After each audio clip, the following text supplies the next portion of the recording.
Hello à tous et bienvenue sur le podcast Twip, ta série audio pour vivre 1000 aventures avec ton chien. 2 lundis par mois, je reçois un ou une passionnée qui lui aussi emmène son chien partout. Aujourd'hui, Marie-Laure nous partage ses 2 ans de voyage sur son voilier en Polynésie.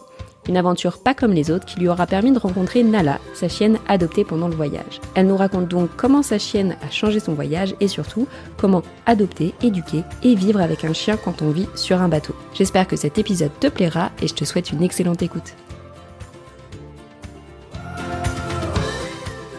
Hello Marie-Laure, bienvenue sur le podcast Twip, je suis très contente de t'avoir avec nous. Comment vas-tu ?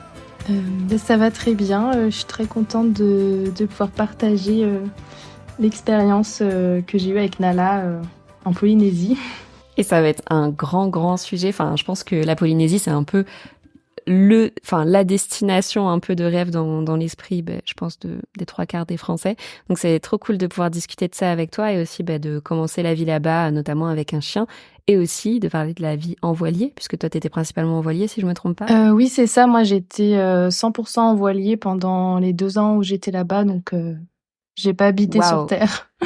Trop cool, j'ai trop hâte que tu nous racontes tout ça. Mais avant, est-ce que tu voudrais bien te présenter et parler un petit peu de Nala, de comment tu l'as rencontrée ? Moi c'est Marie-Laure, donc en fait moi je viens de Haute-Savoie, vers Chamonix.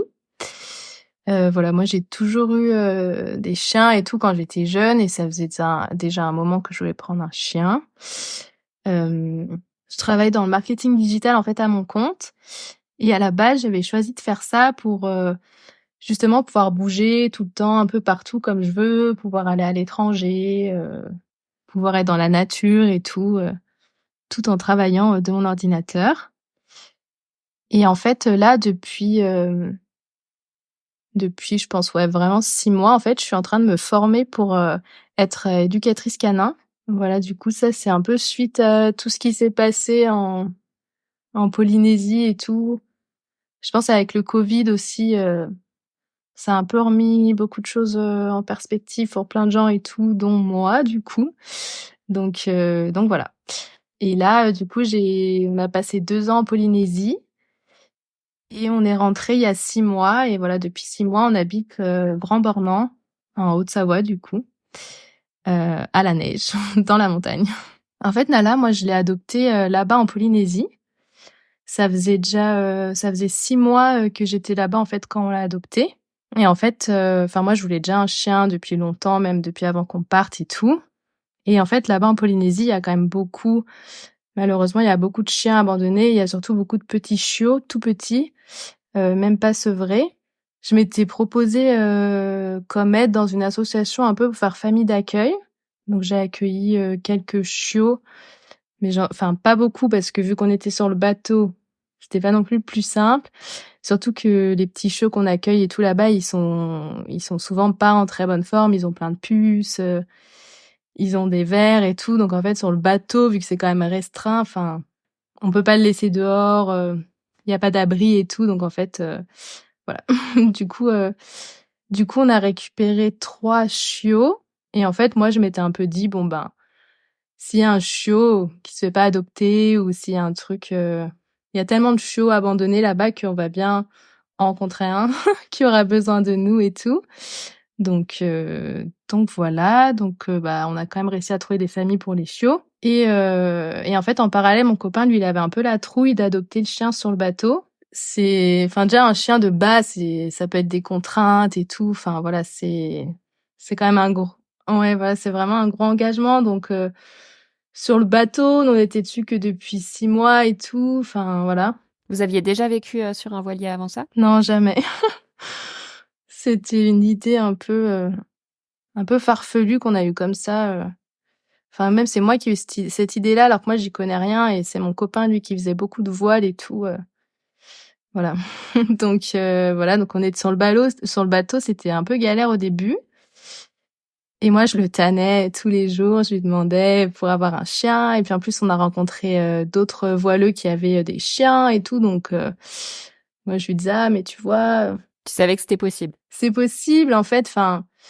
Moi, en fait, j'ai jamais douté qu'on peut vraiment, je pense, prendre son chien vraiment partout et faire plein de trucs avec lui et tout, si on prend le temps, ben, de bien l'adapter, machin, enfin, voilà. Ça aille aussi avec sa personnalité, mais souvent, si tu l'as petit, il s'adapte. Hem, enfin, voilà, donc du coup et lui, il voulait pas trop et tout. Et puis un jour, en fait, un matin, il m'a réveillée et puis il m'a dit: «Bon, bah, aujourd'hui, ce matin, on va aller chercher un petit chien, un petit chiot». Donc au début, enfin moi j'y croyais pas et tout. Et en fait, du coup, on allait chercher un petit chien qui avait peut-être un mois et demi, qui avait été sauvé la veille par une dame dans la rue, voilà, qui était aussi dans une association et voilà.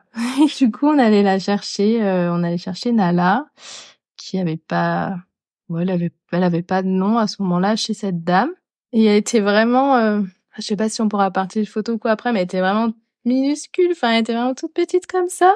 Mais c'est parce que les mamans, elles laissent les bébés comme ça, tout seuls, ou c'est les gens qui récupèrent les bébés des mamans directement? Enfin, tu sais un petit peu comment ça se passe? Ouais, en fait, le truc, c'est que là-bas, en Polynésie, malheureusement, ils stérilisent très peu leurs chiens. Pourtant, il y a quand même des campagnes de stérilisation qui sont faites et tout, avec des stérilisations offertes et tout. Enfin, Ouais, c'est un peu la même chose à La Réunion. Suivant ton montant d'imposition, tu peux avoir une stérilisation gratuite, ouais. Enfin, prise en charge en tout cas. ouais, voilà, j'ai l'impression que c'est un peu comme ça dans beaucoup d'îles, parce que souvent, je sais pas, il y a peut-être pas la même notion, en tout cas pour les locaux avec la relation aux animaux et tout, ni même bah forcément le budget, puisque les familles sont quand même, il y en a quand même beaucoup souvent qui sont pauvres et tout. Je sais pas si c'est religieux ou quoi, ou vraiment, enfin voilà, je sais pas trop.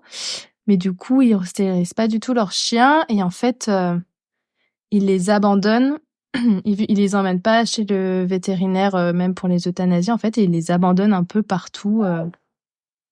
C'est un peu horrible sur l'île, dans des sacs poubelles ou dans les Ah, champs. donc une fois que leurs chiens ont des bébés, ils enlèvent les bébés et ils Ouais, les abandonnent, c'est ça? ouais, Ok, ouais. ok, horrible. Et en fait, bah même les chiens là-bas, il y en a beaucoup, ils sont attachés à des chaînes de 1 mètre toute la journée, puis le soir ils les détachent, donc forcément les chiens ils sont un peu vrillés quoi, mais enfin c'est pas de leur faute, mais bon. Du coup c'est ouais, la situation avec les chiens là-bas, elle est quand même assez compliquée. Il y a des attaques de chiens quand même assez fréquemment. Bah, du fait qu'il y a beaucoup de chiens sauvages, mais du fait aussi que les gens, comme je dis, ils attachent leurs chiens toute la journée, puis le soir ils les détachent, donc forcément les chiens ils pètent les plombs quoi. Enfin, ils sont hyper agressifs et tout. Et même nous, par exemple, quand on allait se promener et tout ça en randonnée, en fait, souvent tu dois passer devant les maisons dans des petites rues. Et là, du coup, il y avait souvent beaucoup de chiens. Et plusieurs fois, Nala, elle s'est fait courser en mode vraiment méchant, quoi, avec les chiens qui voulaient la mordre et tout. Plein de fois, nous, on devait les repousser, quoi, les chiens, carrément, pour qu'on puisse passer et être tranquille. Donc, ouais. Le, la situation pour les chiens là-bas, elle est assez difficile. Comment ça se passe quand on adopte un chien qui est pas encore sevré alors? Bah, en fait, je pense que ça dépend. Soit vraiment, ils sont vraiment tout petits. Franchement, des fois, je voyais il y a des annonces et tout. Ils ont même pas les yeux encore ouverts. Enfin, ils sont vraiment tout petits, petits. Donc quand c'est comme ça, souvent, c'est assez compliqué. Malheureusement, souvent, ils survivent pas parce qu'ils sont trop petits, quoi. Enfin, c'est dur quand même de remplacer tout ce que la mère, elle apporte, surtout quand ils sont si petits. Après, quand ils sont quand même un petit peu plus grands comme Nala, ou voilà, ils sont déjà un peu plus éveillés. Enfin, on peut pas vraiment savoir quel âge elle a exactement, parce qu'en plus là-bas, il y a tellement de chiens et de mixité qu'en fait, les chiens, ils sont ils sont vraiment uniques. Donc quand tu le vois, la couleur et tout, tu peux pas trop te dire. Enfin, même les vétos, ils nous disaient tous des trucs différents, donc c'était un peu difficile. Du coup, nous, bah en fait, elle mangeait déjà des croquettes. Euh, je pense que c'est un peu par la force des choses, parce qu'en fait, on sait pas de combien de temps elle est restée toute seule dehors. On sait pas si finalement elle était là depuis quelques heures, un jour, 2 jours. Est-ce qu'elle a eu à manger, enfin, est-ce que les gens lui ont donné à manger comme ça? Est-ce qu'elle a trop à manger? En fait, on sait pas, donc voilà, donc elle mangeait normal et tout. Et le truc qui était quand même difficile, c'était qu'elle avait plein de puces. Mais vraiment, quand je dis plein de puces, enfin, ça grouillait, ça se voyait sur eux, c'est horrible vraiment, ça brise trop le cœur. Hem, Tu les voyais courir et tout partout là, c'était horrible et du coup, c'est assez difficile en plus d'enlever les puces sur les petits chiots parce que normalement, tu pas censé trop leur donner de bain et tout quand ils sont vraiment trop petits parce que ça peut être, je crois que ça peut être un peu dangereux, ils peuvent faire un peu des hypothermies, tout ça. Mais en fait, ils sont tellement recouverts de vermine que c'est horrible, quoi. Enfin, donc tu es obligé quand même de les enlever, un peu. Surtout nous, dans le bateau, comme je disais, on peut pas la mettre dans une pièce et la laisser dans la même pièce, parce qu'en fait, il y a pas de pièce. Donc voilà. Donc ça, c'était un peu compliqué. Puis ils ont des vers aussi, hem et en fait, le danger, c'est il me semble que tu en avais parlé sur l'autre podcast, là, c'est des vers qui remontent vers le cœur et tout et du coup, malheureusement, des fois, tu les récupères et c'est trop tard, quoi. Donc Ouais, ils l'ont déjà et puis tu t'en rends compte bien plus tard, quoi. ils l'ont déjà et tu peux rien faire une fois que c'est fait, il y a pas de traitement, en fait, donc voilà. Donc ceux qui survivent à ça, c'est vraiment des warriors, un peu, sont vraiment, à chaque fois qu'on en a récupéré tout comme ça et qu'on les a entre guillemets «sauvés», je me disais aussi qu'ils sauvent un peu eux-mêmes, quoi, enfin qu'ils avaient vraiment la niaque, quoi, l'envie de vivre parce que c'est tellement hardcore pour eux malheureusement les pauvres, quoi, c'est pas un bon départ, dans la vie, quoi. Qu'est-ce qui vous a donné envie de partir découvrir la Polynésie en voilier? Enfin, que ça soit, tu vois, bah, le spot, la Polynésie, et pourquoi dans ce mode de transport, de lieu de vie? Mais en fait, avant qu'on parte, mon compagnon, il est pharmacien, donc il était censé acheter une pharmacie, à Chamonix. Mais le projet s'est pas fait et en fait, dès que ça s'est pas fait, moi, j'avais quand même cette envie de voyager et tout, mais je l'avais mis un peu de côté parce que lui, il avait ce projet et je voulais soutenir dans ce projet. Hem Et en fait, c'était, en période de covid, c'était la première année et vu qu'on était un peu bloqués, qu'on pouvait rien faire, moi, j'avais une grosse baisse d'activité, en fait, parce que je travaillais avec beaucoup d'hôtels et de restaurants. Donc en fait, j'avais quasiment plus de travail. Hem, je sais pas, un peu tout ça, voilà, ça a donné envie de partir et moi, j'ai toujours voulu, faire une expérience, dans les îles. Parce qu'en fait, j'adore la montagne, mais j'adore aussi, j'adore la mer, enfin voilà, j'avais jamais fait aucune île, de toutes les îles françaises, Guadeloupe, Réunion et tout, j'avais jamais fait, donc j'avais trop envie et heu et voilà et du coup, bah, ça a pas été très dur de le convaincre parce que lui, il adore voyager aussi, donc on a dit: «Bon, bah, go, allez, on part», là-bas, c'était 1 an et en fait, l'idée du voilier, elle est venue après, quelques mois après, parce qu'en fait, je sais pas, on cherchait les maisons et tout ça là-bas, donc on s'était décidé sur la Polynésie française parce que c'était français, donc c'était facile. Mon copain pouvait trouver du travail vu que lui, il faut que ce soit forcément un territoire, français, en fait, pour être pharmacien. Donc voilà et en fait, les logements étaient tellement chers là-bas et en fait, il y a tellement plein de petites îles et tout que vraiment le meilleur moyen de voyager en Polynésie, c'est vraiment le voilier. Vraiment en bateau, quoi, enfin même si tu y vas en vacances, c'est super cool de faire, quelques jours, sur un bateau, voilà, ça se fait beaucoup parce qu'en fait, c'est vraiment enfin, c'est vraiment le meilleur moyen de visiter la Polynésie et il y a même plein d'îles qui sont accessibles qu'en voilier. Donc en fait, si tu fais pas de voilier, tu passes quand même à côté d'une bonne partie de la Polynésie qui est inaccessible, voilà.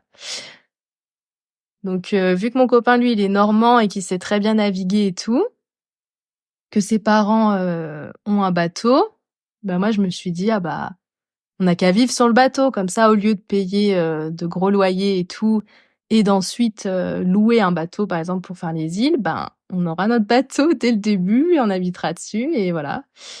Donc ensuite on s'est renseigné un peu et tout et au début l'idée elle était un peu folle quoi mais au final ouais après on s'est lancé et tout Et quand on est arrivé sur place, c'était pas du tout comme prévu. Enfin, c'était vraiment le bazar. C'était vraiment le bazar parce que le bateau il était tout vieux, il était dans un port, il était rempli de moisissures et tout. Enfin, tout est. Parce que vous l'aviez acheté en ligne sans l'avoir vu On avant? l'avait acheté à distance.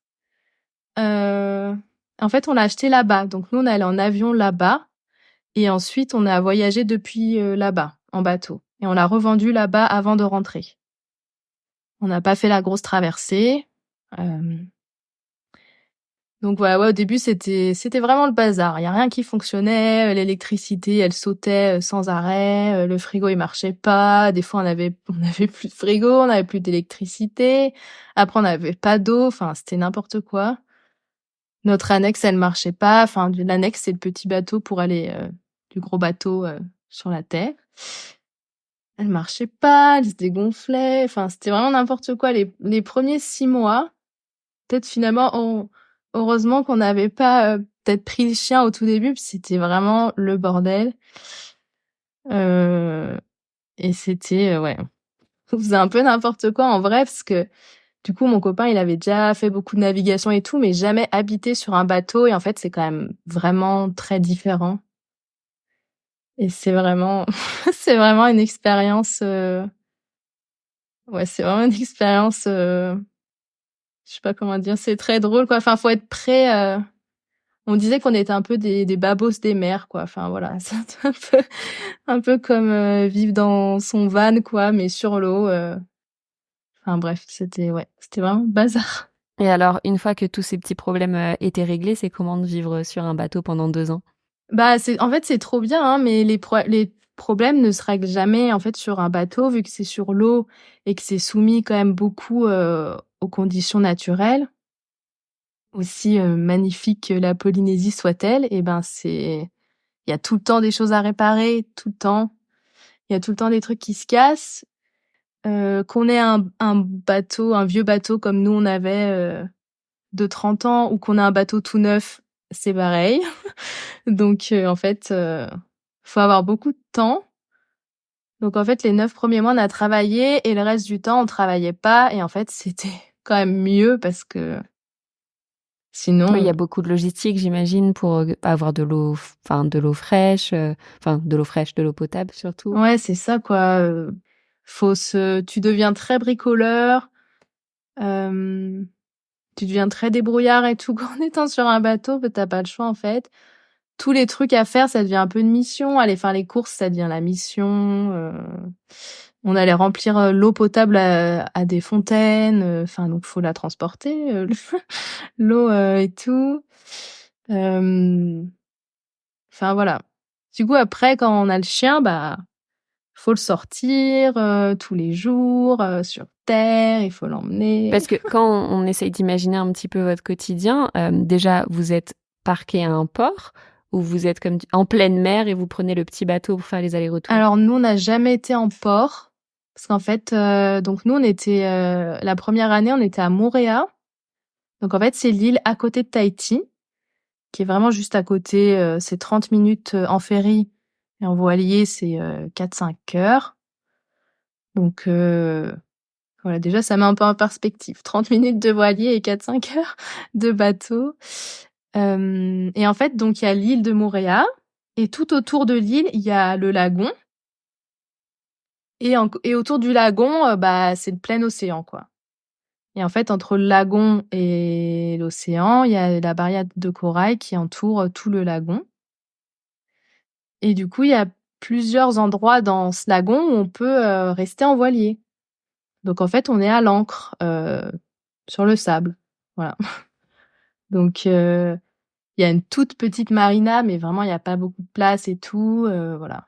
Puis en fait, nous, l'idée, c'était vraiment d'être dans le lagon, quoi. C'était d'être en mer et tout. C'est sûr que ça aurait peut-être simplifié d'être à la marina, mais nous, on était là que 2 ans, donc en fait, c'était pas du tout l'idée d'être au port, quoi. C'est quand même vachement moins beau, vachement moins nature et tout. Enfin, même si les petits ports sont trop mignons là-bas, mais voilà. Donc en fait, c'est comme ça. Et du coup, après, ben, faut prendre l'annexe pour aller à terre depuis le bateau. jusqu'à la terre. Parce qu'à la nage ou quoi, c'est quand même loin. On n'était pas juste à côté du bord, quoi. Si on veut imaginer un petit peu votre quotidien, que ce soit... est-ce que c'était le même déjà sur toutes les îles? Comment ça se passait un petit peu? Mais en fait, il y avait surtout une grosse différence, par exemple, entre les îles comme Moorea. Moorea, t'as quand même des restaurants, t'as quand même quelques bars, parce qu'il y en a pas beaucoup.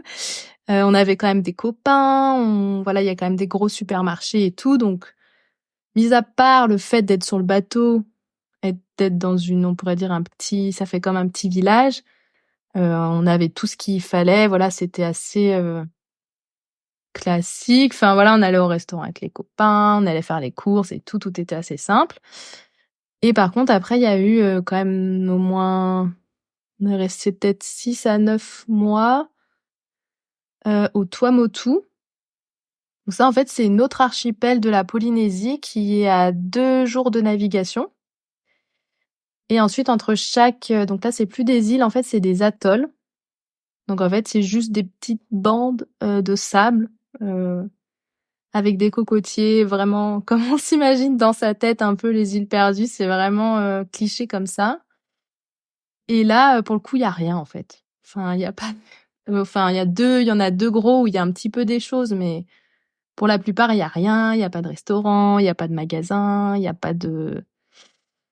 Enfin voilà, il y a juste des gens, des petits pêcheurs, voilà, il y a des noix de coco, et puis il y a enfin, en fait, il y a 2 gros atolls où il y a un petit magasin, mais vraiment c'est tout petit, quoi. Enfin, c'est plus petit que ton petit supermarché de quartier, quoi. Enfin, c'est vraiment minuscule. Et là, t'as des bateaux toutes les semaines ou toutes les 2 semaines qui ravitaillent en fruits, par exemple en viande, enfin tout ce qu'ils peuvent pas, voilà, parce qu'en fait sur les petits îlots, tu peux pas faire pousser de fruits et tout, parce qu'en fait c'est que du sable. Et comment tu t'organises du coup avec Nala déjà quand t'as 2 jours de traversée et quand tu vas dans un endroit comme ça où Ouais. t'as pas grand-chose au final? Donc la première traversée qu'on a faite, elle faisait 1 jour, parce qu'on n'est pas allé au Tuamotu tout de suite, on est allé dans d'autres îles de la société. Donc en fait, dans les îles de la société, il y a Tahiti, il y a Moorea, il y a Bora Bora, Wainé, Raiatea et Taha. Et du coup, là, c'est 1 jour de navigation pour aller de Moorea à Raiatea. En gros, Raiatea, c'est à côté de Bora Bora. Je pense que tout le monde a déjà entendu Bora Bora. Donc là, c'est 1 jour. Et du coup, donc pour préparer Nala, on lui avait acheté un petit gilet de sauvetage au cas où. Et en fait, du coup, elle était aussi, on l'avait attachée en fait avec une laisse à l'intérieur, enfin à l'extérieur du bateau sur le pont, mais on l'avait attachée à la table en fait en métal qui est vissée au sol. Donc on l'avait attachée comme ça et tout pour la première navigation. Et en fait, cette navigation-là, elle se fait principalement de nuit. Parce qu'en fait, c'est moins d'1 jour, je crois que c'est peut-être 15 heures, 20 heures, enfin, en gros, il y a la nuit et quelques heures un peu la journée. Donc en fait, la nuit, c'était quand même facile parce qu'on dormait. Donc jusque-là, rien de spécial. On l'emmenait faire ses besoins avant de partir en navigation. Et ensuite, on était sur la navigation et la nuit, elle dort, voilà, comme elle fait d'habitude. Et puis ensuite, la journée, bah voilà, on l'attachait et tout le temps. Et la première navigation, il y avait les parents de mon compagnon. Donc en fait, moi, je m'étais occupée 100% de Nala. Vu que c'était la première et tout, c'était quand même bien qu'il y ait d'autres gens pour nous aider, pour être sûr que, je sais pas, qu'elle soit pas mal ou qu'elle soit pas terrorisée par ce qui se passe et tout. Ouais.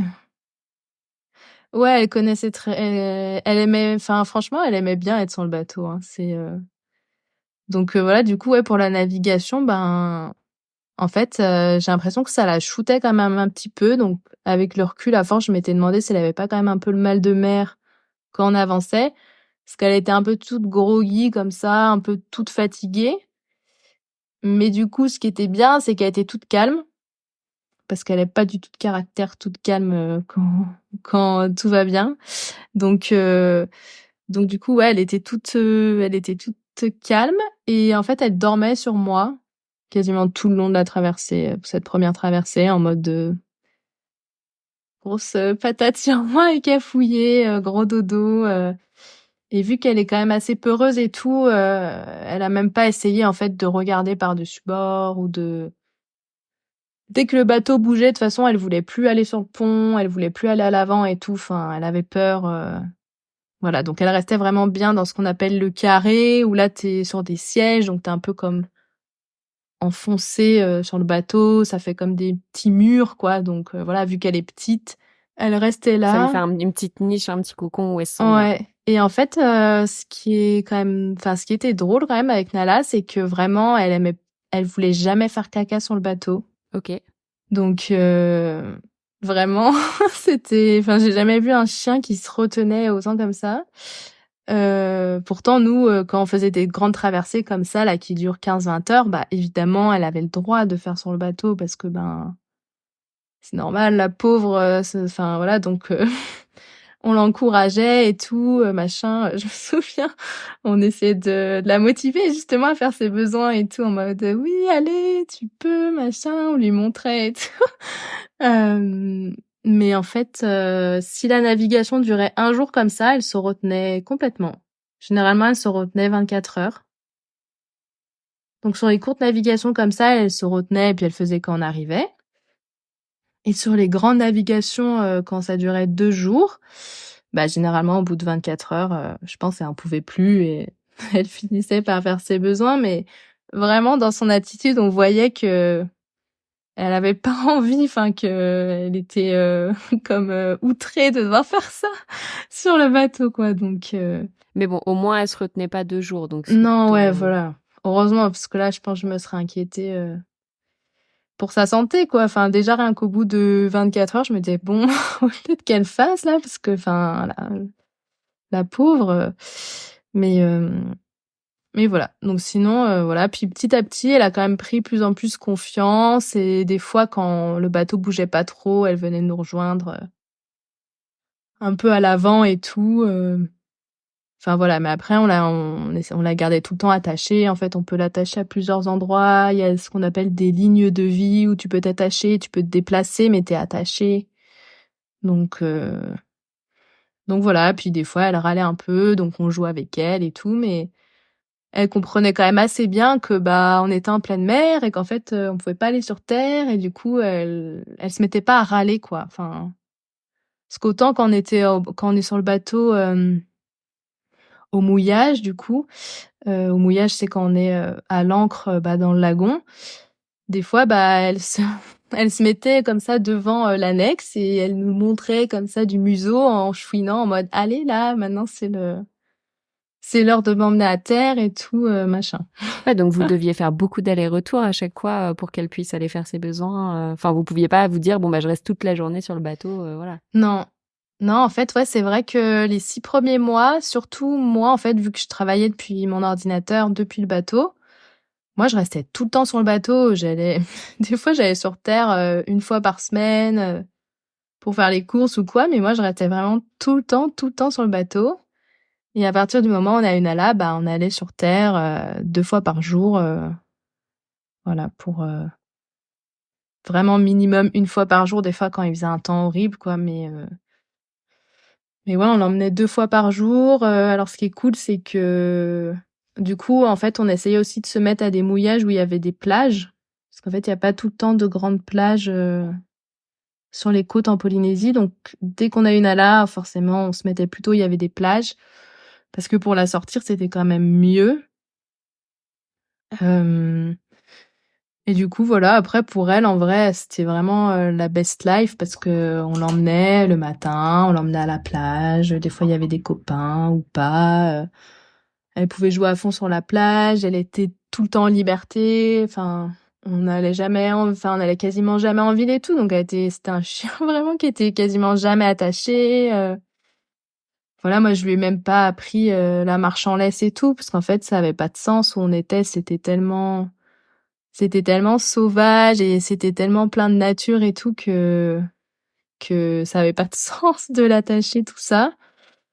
Hem Et je pense que, en fait, ouais, voilà, au début, moi, j'ai essayé de beaucoup la socialiser avec, les autres chiens que je rencontrais, donc je faisais quand même assez gaffe parce que justement, comme je disais, il y avait beaucoup de chiens errants et tout qui étaient pas, voilà, qui étaient pas très gentils, malgré eux, j'ai envie de dire, mais bon, voilà.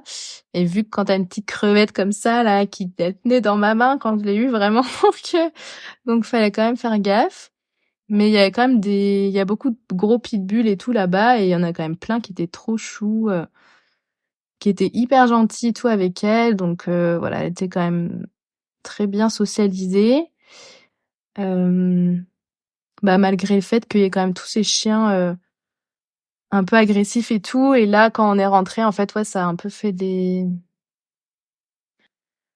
c'est un peu à force, ça a un peu généré des troubles de comportement quand même un peu chez elle. Elle est quand même assez craintive et tout parce que, on l'a protégée comme on pouvait et tout, mais voilà, malheureusement, des fois, enfin,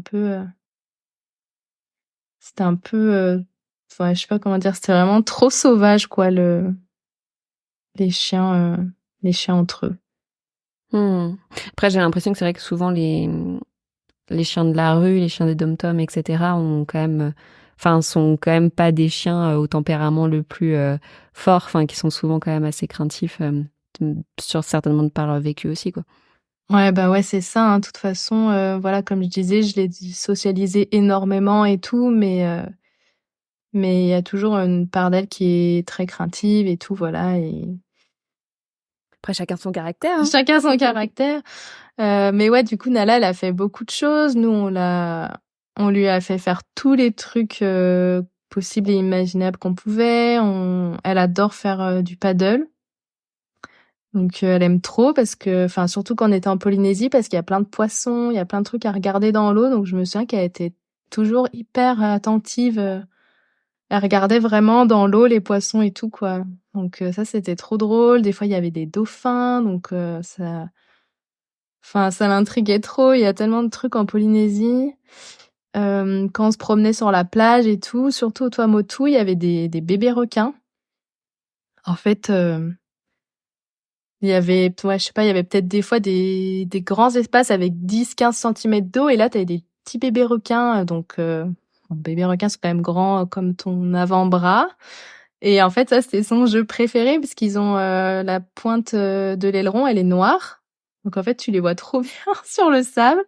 Et du coup, ça, c'était trop son jeu préféré. Elle leur courait après et tout partout, dans ces petits espaces où il y avait un tout petit peu d'eau et tout. Et il y a eu 2 fois quand même où elle les a attrapés.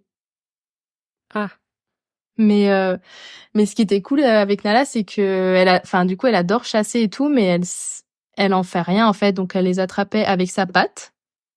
Donc voilà, elle l'empêchait de bouger, elle l'immobilisait avec sa patte, et après, en fait, elle sait pas quoi faire. Donc c'était trop drôle. Elle était là genre, voilà, j'ai attrapé ce truc, maintenant je sais pas quoi en faire. Elle a fait ça avec des poissons. Donc voilà. Donc bon, généralement, on essaie de la stopper un peu avant que après que ces 2 fois-là se soient produites, on essaie de la stopper un peu avant pour qu'elle traumatise pas tous les petits bébés requins qu'on rencontrait, parce que les pauvres. Mais ouais, du coup, celui-là, on l'avait carrément attrapé, puis on l'avait remis en dehors un peu de ce petit espace, quoi, pour qu'il soit tranquille, le pauvre. Donc non, ouais, c'était vraiment très chouette. Elle fait vraiment plein de trucs avec nous. Elle faisait vraiment tout avec nous tout le temps. Donc je pense que ça, c'est vraiment ce qu'elle préférait, parce qu'on travaillait pas. Donc en fait, elle était tout le temps avec nous. Elle voulait tout faire avec nous. Tout ce qu'on faisait, c'était intéressant. donc la vie avec un chien en Polynésie, c'est plutôt accessible? Ouais. Ouais, ouais, non, franchement, les gens là-bas, du coup, ils sont quand même habitués à ce qu'il y ait beaucoup de chiens et des chiens partout, vu qu'il y a quand même des chiens errants et tout. Donc les gens sont plutôt tolérants et tout avec les chiens. Tu peux aller, enfin, surtout à Tahiti encore, je sais pas, parce que Tahiti, à Papeete, c'est vraiment la grosse ville. Enfin, la grosse ville. Tout est relatif pour la Polynésie, mais voilà, par exemple à Moorea et dans toutes les autres petites îles où on est allé, on l'emmenait au restaurant, on l'emmenait sur terre, toutes les plages sont autorisées aux chiens.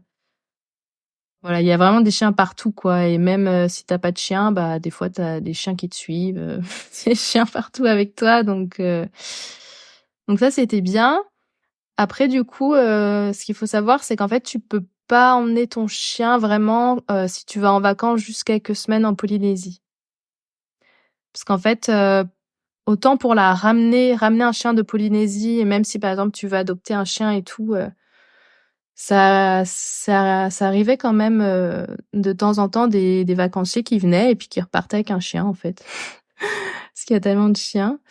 Donc pour repartir, c'est très simple. En fait, il vient sur le vol avec toi, il est dans la soute de l'avion que tu prends et tout. Donc le voyage en avion dure, Même quand t'as un petit chien, il peut pas venir en cabine avec toi? je crois, non, faudrait revoir parce que du coup, moi, je me suis pas renseignée vu qu'elle fait 15 kilos et je crois que c'est Ouais, 8 t'étais pas kilos, concernée. ouais, le Mmh. max. Mais sur un grand vol comme ça, je suis même pas sûre que tu aies le droit de le prendre. OK, faudra regarder. Heu Et du coup, ouais, il doit être en soute dans une cage, machin, pendant 24 heures. Il y a une escale, mais tu peux pas la voir parce qu'en fait, tu changes pas d'avion. Tu fais l'escale, mais tu restes dans le même avion. Hem et Mais par contre, il y a du monde qui vient s'occuper de ton chien ou pas du tout pendant cette escale? oui, donc en fait,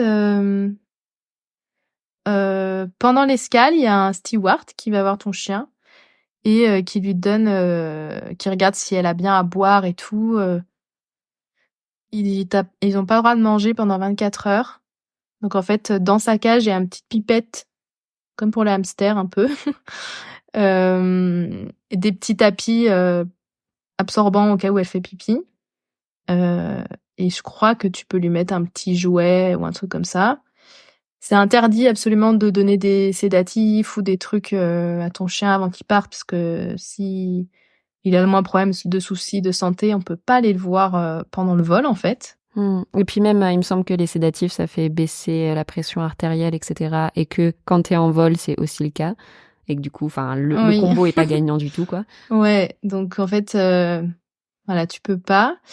Mais du coup, à l'escale, il y a un mec qui va voir si elle a bien bu, si elle a l'air bien, quoi. Enfin, voilà, si elle est en bonne santé et tout. Et moi, ce que j'avais quand même beaucoup apprécié, c'est qu'ils sont venus me le dire, en fait. Donc moi, j'étais dans l'avion et il y a quelqu'un qui m'a dit: «Oui, donc il y a un steward qui est allé voir, votre petit chien et tout, il va bien, elle a bu et tout», voilà. Donc Trop je bien. me souviens Au moins, t'es rassurée. ah ouais, je me souviens le premier vol vraiment, j'ai rien dormi, j'étais hyper stressée et tout parce que, bah, j'avais peur pour elle, quoi. J'avais peur qu'elle ait peur ou même qu'il y ait un souci. Enfin voilà, on sait jamais, hein, mais bon, de toute façon, nous, on n'avait pas le choix. On rentrait, pour vivre, donc fallait bien la prendre avec nous et voilà et quand le steward est venu me dire que tout allait bien et tout, ça m'a apaisée, quoi. Ça m'a trop rassurée et j'étais vraiment trop contente qu'ils viennent me voir, quoi. Et du coup, si jamais, en fait, tu veux, aller en Polynésie avec ton chien, en fait, il faut que tu passes par une compagnie, spécialisée, un transporteur, en fait, qui va emmener ton chien, mais ce sera pas sur le même vol que toi.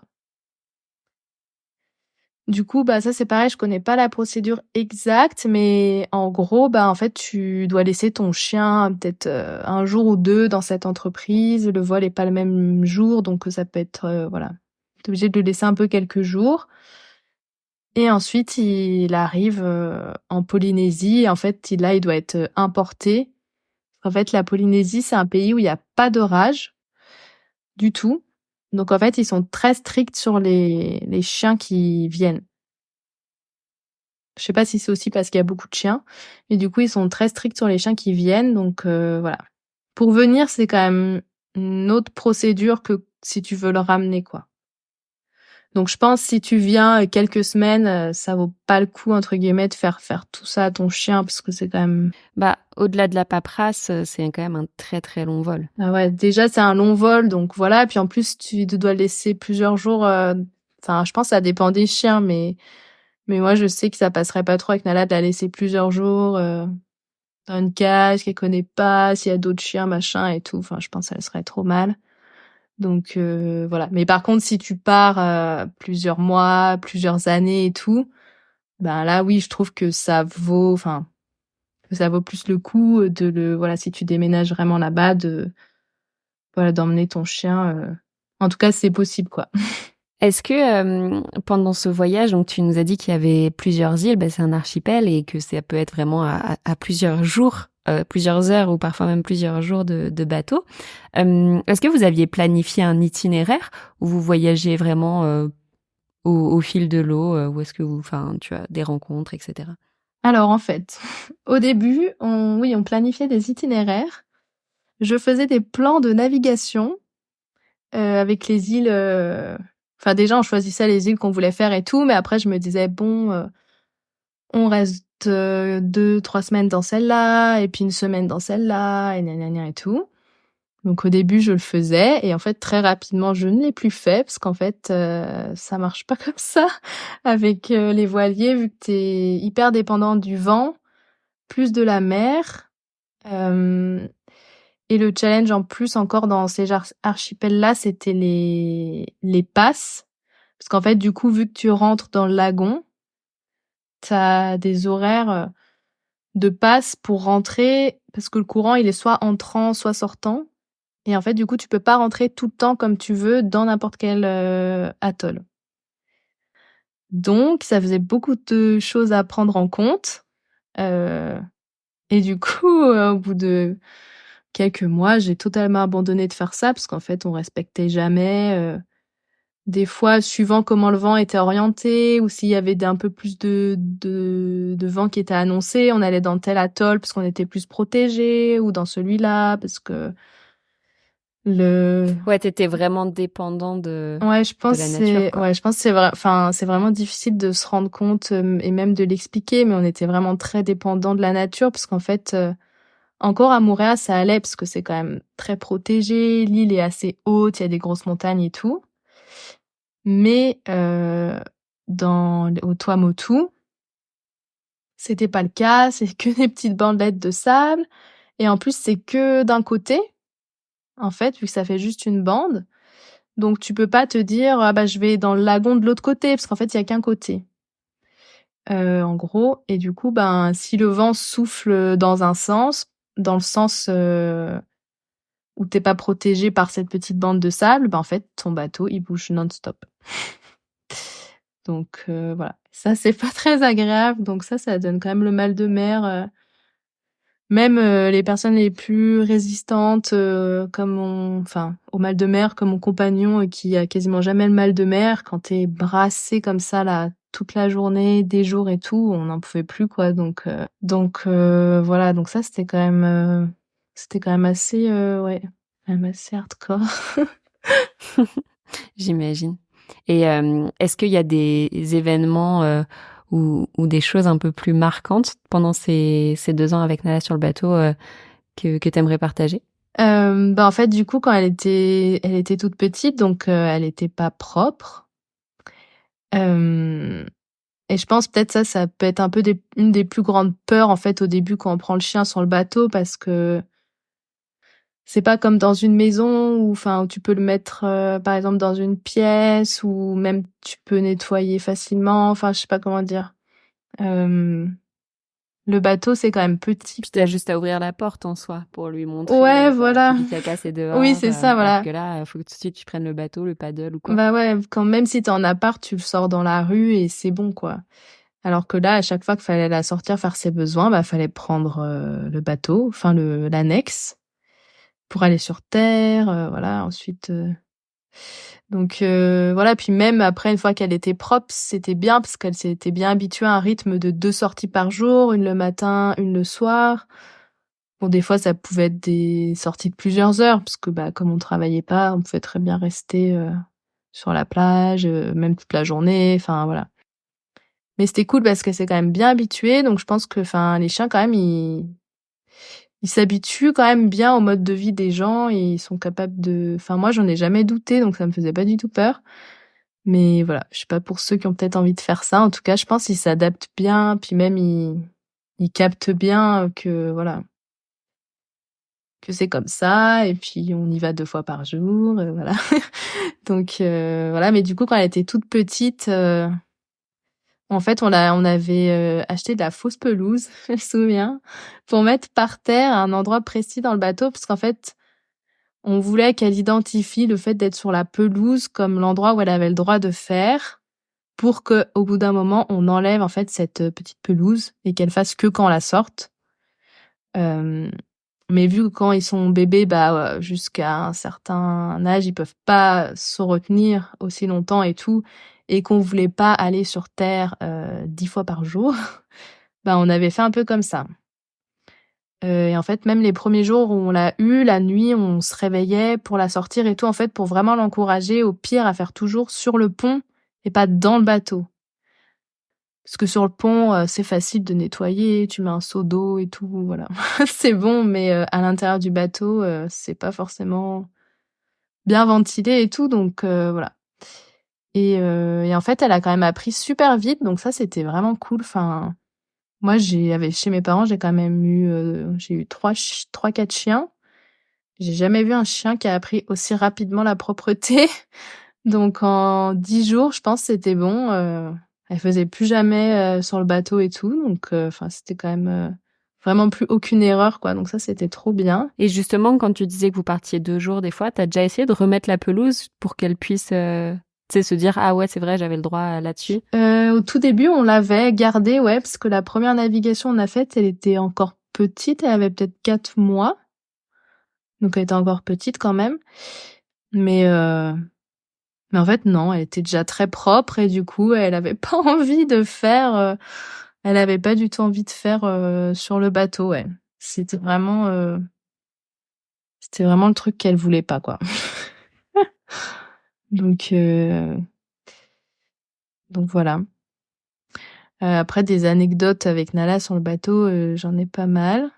Donc en fait, je pense on était tellement dans un environnement, sauvage, un peu, nature et tout, qu'en fait, on l'avait quand même éduquée justement comme je disais à faire avec du suivi naturel, on l'avait socialisée, on lui avait appris un peu à faire ses autocontrôles et tout machin. Enfin voilà, on avait appris un petit peu tous les trucs basiques un peu avec un chien.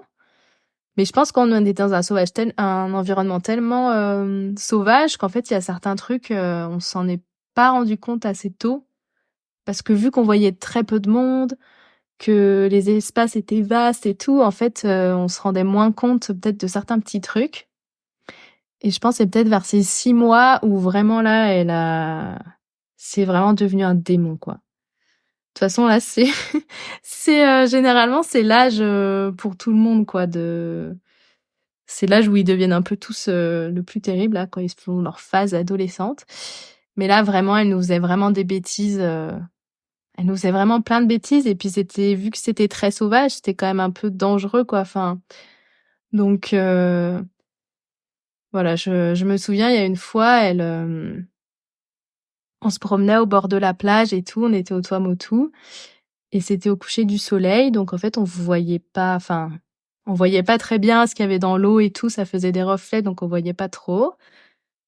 Et moi, je me promène et tout comme ça, au bord de la plage tranquille, Nala en libre, qui court partout et tout. Et là, je vois 2 trucs dans l'eau là, 2. Franchement, j'arrivais pas trop à voir ce que c'était, mais je voyais que c'était quand même des gros trucs qui longeaient la plage et tout comme ça. Et du coup, Nala, elle se met à foncer dessus en mode, je vais voir ce que c'est ce truc. Enfin, ça a l'air trop drôle, un petit truc qui fait flop flop comme ça là au bord de l'eau. Du coup, moi, je lui cours après et tout pour la rattraper, machin. Je l'appelle, elle revient pas. Et en fait, c'était 2 énormes requins qui étaient en train de de longer la plage comme ça. Donc c'était des requins, nourrices. Et ça, je l'ai pas vu tout de suite parce que les requins nourrices sont plutôt, ils ont une toute petite bouche et c'est très, très chill comme requin. Donc voilà, mais sur le coup, j'ai pas vu, puis il faisait quand même bien 2 mètres. Donc moi, j'ai eu trop peur. Donc là, j'ai sauté dans l'eau et tout pour la récupérer et tout ça parce qu'elle, elle fonçait droit dessus et eux, ils ont eu trop peur. En fait, ils ont détalé, quoi. Mais ouais, sur le coup, j'ai un peu flippé, pour elle, quoi, parce que c'était tellement une petite saucisse, quoi. Elle était tellement petite. Puis même encore en taille adulte, elle est quand même petite. Donc voilà, les requins de 2 mètres, je sais pas ce qu'ils auraient fait avec elle, quoi. Ça fait un peu petite croquette. Donc ça, c'était un peu ma peur. Et du coup, en fait, on lui a jamais appris, on lui a jamais autorisé à nager, du bateau autour du bateau en pleine eau. En partie un peu à cause de ça, bien qu'en Polynésie, il y a quasiment aucune attaque de requins et tu peux nager toi, enfin en tant qu'humain dans l'eau et toi avec eux. Mais les chiens, surtout elle, vu qu'elle est petite, ben, j'avais la trouille moi quand même. Je voulais pas trop qu'elle se fasse ça, donc on l'a jamais autorisée, et en fait, du coup, elle avait peur, donc elle l'a jamais fait d'elle-même, mais à nager comme ça autour du bateau, parce qu'en fait, en Polynésie, ouais, il y a des requins partout dans le lagon et tout, il y a requins partout. Donc voilà, ça, je pense, c'était une de mes plus grosses frayeurs. Et après, il y a eu une autre fois où elle était encore petite, ouais, elle avait peut-être 4 mois, 5 mois, elle était même, ouais, c'était avant ça. En fait, je l'avais laissée sur la plage avec ses copains parce que sur les petites îles, il y avait souvent des chiens semi-sauvages qui étaient à des jambes, mais bon, qui faisaient un peu leur life toute la journée. Et du coup, souvent, elle avait ses copains de l'île. Donc, je l'emmenais, c'est comme un peu la garderie, je la mettais sur la plage avec ses autres chiens. Et je pouvais la laisser un peu aller un peu partout où elle veut et tout, parce qu'en fait, tu pouvais pas partir. Enfin, il y avait rien vraiment de dangereux et tout. Donc, en fait, c'était cool, quoi. Je pouvais vraiment la laisser vivre sa petite vie.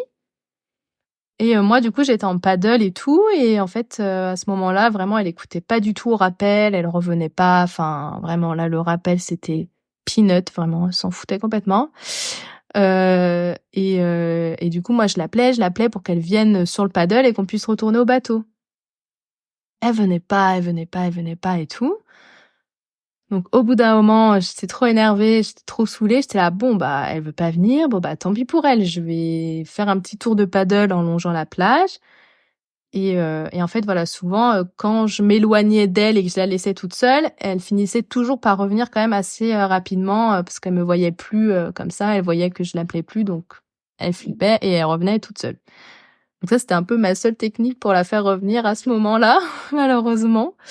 Et du coup, je fais mon petit tour comme ça. J'avance en paddle et tout. Puis je reviens, et puis là, je vois les 2 autres chiens avec qui elle était, tout seule. Genre elle était plus là. Donc là, je commençais à flipper et tout, machin. Je me dis: «Mais merde, elle est où et tout? Enfin, où est-ce qu'elle est partie?» tout ça. Donc je la cherche partout et tout. Je retourne au bateau, voir mon copain qui était parti faire un petit tour de wakeboard, en fait. Bah, elle était sur le bateau avec lui. Donc en fait, elle a nagé du bord jusqu'à mon copain qui était en train de faire des tours d'annexe et tout, enfin trop dangereux déjà avec le moteur, enfin elle toute seule dans le lagon, mini saucisse là, mini patate toute seule dans le lagon. Hem et du coup, bah, elle avait nagé, c'est quand même loin, hein, je sais pas, il y avait peut-être 50 mètres, 100 mètres, enfin du rivage jusqu'au bateau, donc c'est quand même pas juste à côté pour un tout petit chien.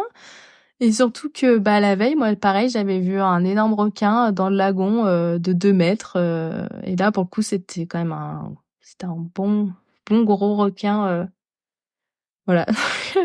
Là, vraiment, je pense que ça, c'est vraiment les 2 pires fois, où, elle a fait vraiment n'importe quoi. Enfin, moi, je me serais jamais doutée parce qu'elle avait un peu peur de l'eau. Elle allait jamais nager loin comme ça, même quand nous, on était dans l'eau, jamais je me serais doutée. Et au final, elle avait plus peur d'être sans vous que d'être Ah ouais, dans c'est l'eau. ça.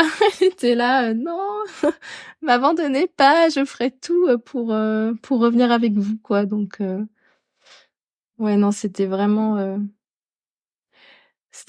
voilà, ces petits ces petits trucs-là, là, c'était assez folklorique. En fait, c'est un peu suite à des petits événements comme ça qu'on s'est dit, «Là, vraiment, faut qu'on travaille le rappel, il faut qu'on lui apprenne la gestion des émotions et tout, parce que là, ça va pas». Mais en fait, mis à part des trucs comme ça, on pouvait pas s'en rendre compte parce que c'était tellement bien, enfin, elle pouvait tellement faire ce qu'elle voulait et tout, c'était tellement la vie rêvée pour elle, voilà, je me souviens qu'on avait fait 3 semaines vraiment de éducation là, intensif, on laissait rien passer, on l'avait remis en longe tout le temps et tout, enfin voilà, c'était même pour nous, c'était chiant quoi, parce que c'est tellement Ouais, mieux mais de c'est la ce qui laisser permet de la courir. garder en sécurité. Voilà, c'était voilà. Puis il fallait quand même enfin, c'était bien de le faire à ce moment-là quand elle avait encore 6 mois et tout que d'attendre qu'on rentre, qu'elle ait déjà 1 an et demi, 2 ans et que là ce soit un peu plus dur pour lui apprendre et tout.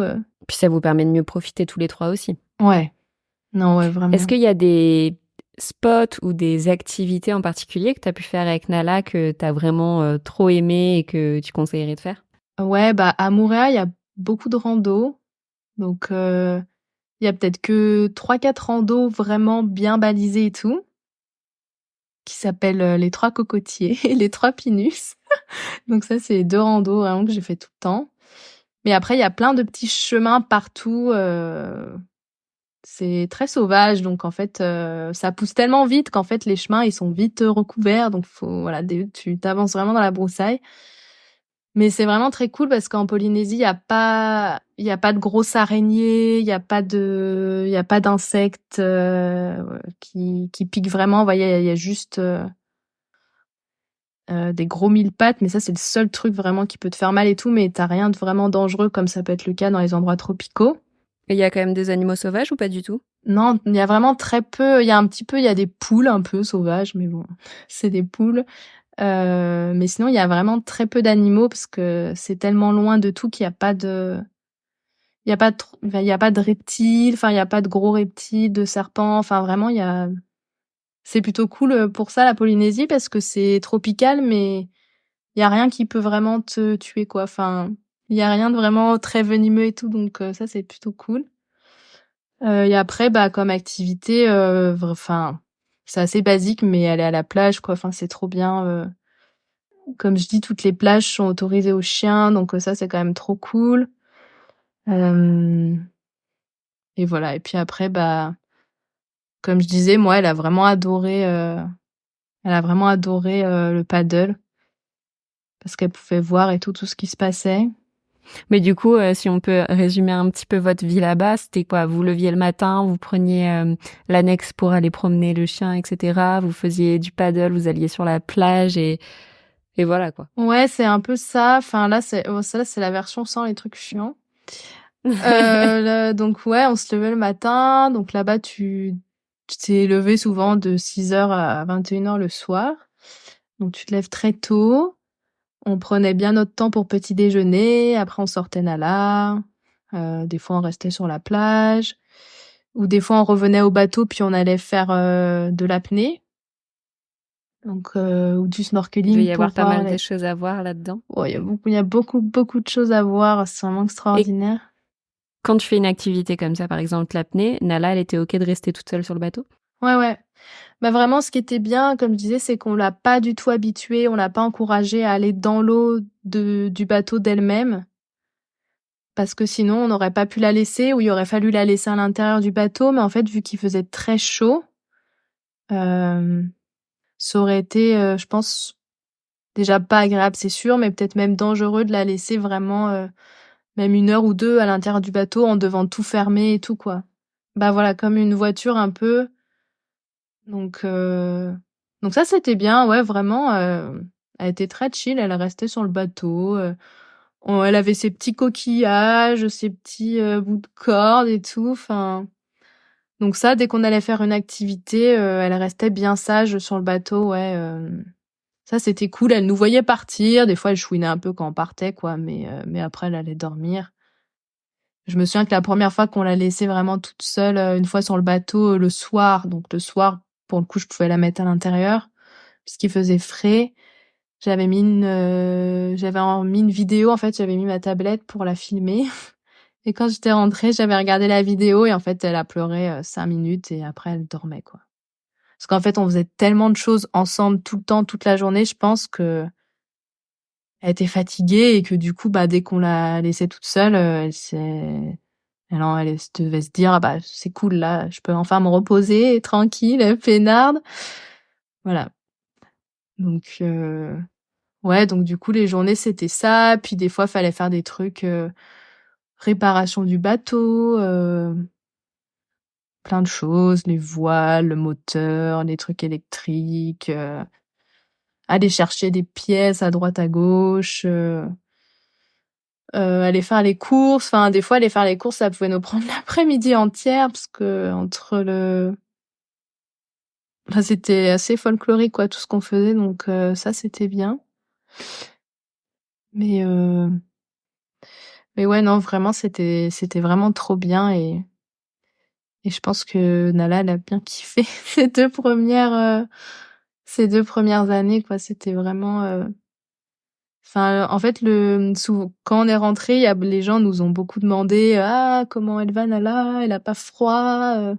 Parce qu'en plus, quand on est rentrés, il y avait de la neige encore. Comment elle réagit dans la neige et tout machin. Et en fait, moi je pense le truc qui l'a vraiment le plus perturbé, c'est que, bah, depuis qu'on est rentrés, on retravaille. On a une vie un peu plus classique et du coup, on n'est pas à 100 disposés pour madame, pour jouer et tout. Donc je pense que ça, c'était vraiment le truc le plus dur pour elle, vraiment voilà, de s'adapter, de s'occuper toute seule malgré, les bonnes sorties, les bons moments, enfin tous les trucs qu'on fait et tout avec elle ici. Je pense que c'était vraiment ça le plus dur et d'être sur le bateau ou d'être en appartement et tout, bah finalement, je pense qu'elle s'en fiche un peu du moment qu'elle est avec nous et qu'on fait quand même plein de choses avec elle et tout. Donc voilà. Je pense pour tous les chiens, c'est un peu pareil, quoi. Ils peuvent vraiment s'habituer à tout et moi, c'est ce que je trouve trop bien, quoi. On peut les emmener partout. Je trouvais que ça pouvait être intéressant d'avoir ton point de vue là-dessus, vu que tu as commencé ce voyage en voilier sans chien, puis avec un chien. Est-ce que tu as l'impression que du coup, de vivre et de voyager avec un chien, ça a influencé ta perception des voyages avec les animaux de compagnie, enfin, tu vois, de comment ça se goupille? Mais en fait, déjà, depuis qu'on a eu Nala, on est allé beaucoup plus sur terre. Donc ça, c'est normal. Enfin, ce serait pareil pour tout le monde. Mais du coup, c'était bien dans le sens où, du coup, on visitait beaucoup plus les terres aussi et pas que sur l'eau. Donc ça a vraiment influencé, vraiment très, très positif parce que même sur les tout petits atolls où il y avait que des bandes de sable et tout, ben, on se promenait, des fois, il y avait, quelques centimètres d'eau, on marchait, enfin et on explorait vraiment et ça, c'était très chouette parce que je pense qu'on l'aurait pas fait autant sans Nala. Parce que là, c'était vraiment pour elle qu'on y allait pour mode la promenade, parce que les fonds marins sont tellement, incroyables qu'on a envie un peu de faire que ça. Et du coup, ça, c'était bien, même plein de rando, passer plus de temps, sur la plage et tout. Donc ça, c'était vraiment influence positive de Nala.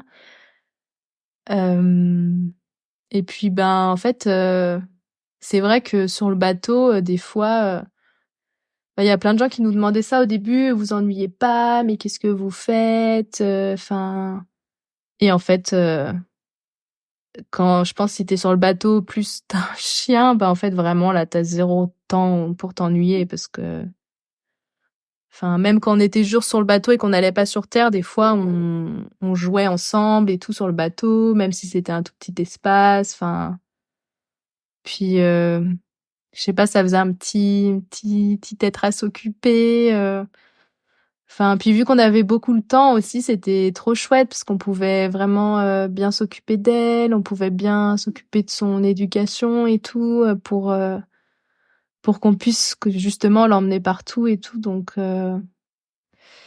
ouais, non, ça, c'était vraiment trop bien et puis elle nous a fait rire tellement de fois avec plein de trucs, trop drôles et tout, je me souviens des fois on allait faire du snorkeling juste au bord de la plage et tout et et elle voulait tellement pas rester toute seule que, bah, en fait, au final, elle venait avec nous et elle mettait ses pattes comme ça sur nos épaules et nous, on nageait comme ça avec le tuba et le masque à la surface de l'eau. Elle était sur notre dos comme ça et puis elle faisait trimballer. Ouais, on était dans son petit paddle et elle aimait trop, elle restait avec nous et tout, enfin bah, surtout quand elle était petite, c'est vraiment elle avait beaucoup de mal à rester toute seule. Après, c'était mieux, mais quand elle était vraiment petite, vraiment, elle pouvait pas rester toute seule, donc elle nous suivait partout. Donc ça, c'était vraiment très chouette, quoi. Puis, enfin, du coup, on a rencontré d'autres gens aussi. Enfin, ça nous permet, enfin, ça facilitait des fois un peu les rencontres et tout. Il y a quand même pas mal de gens, comme je disais, qui ont aussi des chiens sur leur voilier. Hem et du coup, bah, forcément, déjà, quand sur les voiliers, la rencontre est très facile d'un voilier à un autre, mais en plus, quand tu as le chien, c'était très facile. «Ah bah machin, on va le promener», des fois on prend le chien des autres, enfin voilà, c'était ouais, ça permettait aussi de faire des rencontres et tout et ouais, c'était vraiment très chouette de l'avoir, quoi. Moi je regrette pas du coup une seconde de l'avoir pris, là-bas et tout, même si des fois ça pouvait rendre plus compliqué, en fait, pendant les mois de décembre, janvier, février, tu as toute la période des pluies où là vraiment il pleut beaucoup et tout et du coup, bah, des fois pendant plusieurs jours, il pleuvait, averse et tout non-stop et bah, quand c'était comme ça, en fait, on était obligés de la sortir une fois par jour, ne serait-ce que pour faire ses besoins, quoi, parce qu'elle voulait vraiment pas faire sur le bateau, donc elle était vraiment obligée de l'emmener. Donc voilà et au final, bah, c'était quand même drôle, avec le recul de l'emmener, même si on était sous la pluie et tout, ouais, elle a apporté plein de bonnes choses.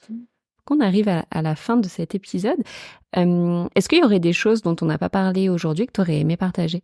Non, bah, c'est déjà pas mal. Après, après j'avais commencé un petit peu à partager, sur, mon compte Instagram là, parce que c'est aussi parce que vu que je veux devenir, éducatrice, canin, bah, du coup, je voulais commencer à partager et tout et en fait, je voulais vraiment partager un peu cette philosophie de tout faire avec son chien. Donc c'est comme ça que le compte s'appelle, heu, parce qu'en fait, je trouve du coup d'avoir vécu ça avec le chien sur le voilier et tout, c'était quand même déjà de base, comme j'expliquais, c'était un peu une petite galère quand même ce qu'on faisait là de vivre sur le voilier, mais en plus du coup, on était là: «Oh, on va se rajouter un niveau de difficulté». Hem Et finalement, en fait, non, parce que même si des fois c'était difficile et tout et que, bah, comme tout le temps avec son chien, des fois il nous saoule, des fois on a pas envie de les sortir, machin, bah, en fait, c'était trop une bonne expérience et je me dis vraiment maintenant que je peux vraiment tout faire avec elle, quoi. Je me dis: «On a fait ça, maintenant on peut vraiment tout faire». On peut l'emmener en van, on peut l'emmener en vacances en appartement, on peut même l'emmener en ville, on l'a ici maintenant, elle fait du ski de rando, j'ai fait du roller avec elle, du vélo, c'est vraiment un chien, elle fait tout, quoi. Donc et même si tu l'habitues parce que souvent on dit ça, mais même si tu l'habitues pas, tout bébé, par exemple, à faire du ski de rando, bah, en fait, s'ils sont habitués, je trouve, à faire des choses avec toi, peu importe ce que c'est, en fait, ils s'adaptent vraiment à tout. Après, bien sûr, faut que ça plaise au chien, voilà, mais quand ils ont envie, vraiment, je trouve, ils peuvent vraiment tout faire et tout, quoi, donc ça, voilà, ça, je trouve ça trop beau et je suis vraiment, du coup, trop contente de l'avoir adopté là-bas et puis aussi de l'avoir ramené parce que c'est vrai qu'il y a beaucoup de gens qui nous disaient: «Oui, est-ce que vous allez la ramener quand vous allez rentrer en France?» Ou des fois, pire, ils nous disaient: «Ah, vous allez en faire quoi quand vous rentrez en France?» En fait, du coup, moi, la question, elle s'était jamais posée parce que du moment où on l'avait adoptée, c'est sûr qu'on allait la ramener, quoi. On n'allait pas la laisser là-bas après tout ce qu'on avait vécu avec elle et tout et en plus, je m'étais jamais dit jusqu'à là, il y a quelques mois, mais en fait, je pense vraiment que quand on l'a adoptée, les premiers mois, on l'a eue et tout, elle était vraiment à pas beaucoup de mourir, quoi, parce qu'elle était vraiment c'était horrible, quoi. Elle est vraiment, les vers et tout là qu'elle avait, ça il y a des dizaines, qui sortaient et tout de son corps, c'est horrible.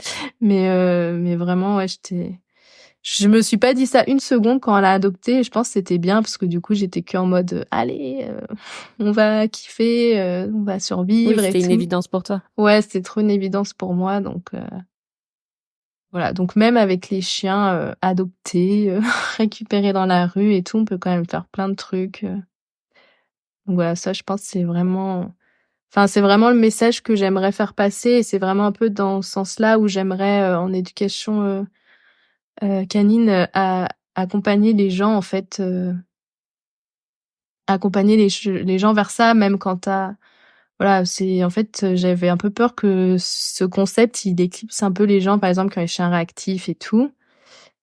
Mais en fait, quand je dis tout faire, par exemple, si tu as un chien réactif, juste aller, par exemple, boire un café, peut-être c'est déjà un truc de ouf pour toi et du coup, voilà, je pense que c'est bien d'avoir conscience, mais aussi pas de se limiter en se disant: «Bah, c'est foutu, je pourrai jamais rien faire et tout», parce que moi, j'ai Nala qui est très craintive, elle a peur de plein de trucs, elle a eu un départ de merde dans la vie, mais du coup, elle arrive quand même à faire plein de choses, donc je pense que ouais, voilà. C'est Eh bien, possible. je peux que te rejoindre là-dessus, je suis 100% d'accord. Ah ouais. Si les personnes qui ont écouté cet épisode ont des questions ou aimeraient échanger avec toi, où est-ce qu'ils peuvent te retrouver? Du coup, ils peuvent me retrouver sur, le compte, Instagram, ou la page Facebook, qui s'appelle, Tout faire avec mon chien. Voilà, là, j'avais mis en pause pendant pas mal de temps, donc je voulais essayer de reprendre parce qu'il y a plein de choses que j'ai pas partagées de Polynésie, mais aussi, de notre retour. Mais voilà, si les gens ont des questions en message privé, même des gens qui veulent partir, «s'expatrier» entre guillemets à Moorea, en Polynésie et tout, hésitez pas à me poser des questions parce que, j'adore en parler et puis ça me fait trop plaisir de savoir, que des gens, veulent aussi vivre des trop belles expériences avec leurs chiens. Trop bien. Eh bien, merci beaucoup en tout cas pour ton retour d'expérience, c'était ultra intéressant. Ça donne envie de repartir dans les îles, non? Ah ouais, c'est clair, ça donne envie. Moi, j'ai jamais fait la Polynésie, hein, mais c'est vrai que, comme je le disais au début de l'épisode, ça reste un endroit qui fait rêver, je pense, beaucoup de monde. Mais c'est trop chouette que t'aies pu partager ça avec ton chien et la ramener et vivre de nouvelles expériences en Haute-Savoie. Oui. La Haute-Savoie, c'est très bien aussi. On en parlera une prochaine fois. Ouais. Ça marche. Super. Eh ben, merci beaucoup, puis je te dis à très bientôt. Merci à toi, merci, pour ce petit podcast. Merci beaucoup d'avoir écouté cet épisode jusqu'au bout, ça me fait très plaisir. J'espère qu'il t'a plu, et si c'est le cas, n'hésite pas à laisser une note 5 étoiles sur la plateforme de ton choix. Si tu découvres Twip en même temps que cet épisode, Twip, T-W-I-P, est une application dog-friendly qui te permet de découvrir plein de spots accessibles aux chiens en France et ailleurs. Tu peux la télécharger sur le store de ton choix, dès maintenant, elle est 100% gratuite. On propose également un guide de voyage pour avoir toutes les astuces pour emmener son chien facilement avec soi, que tu retrouveras sur notre site internet www.twip-app.com. En attendant, nous on se retrouve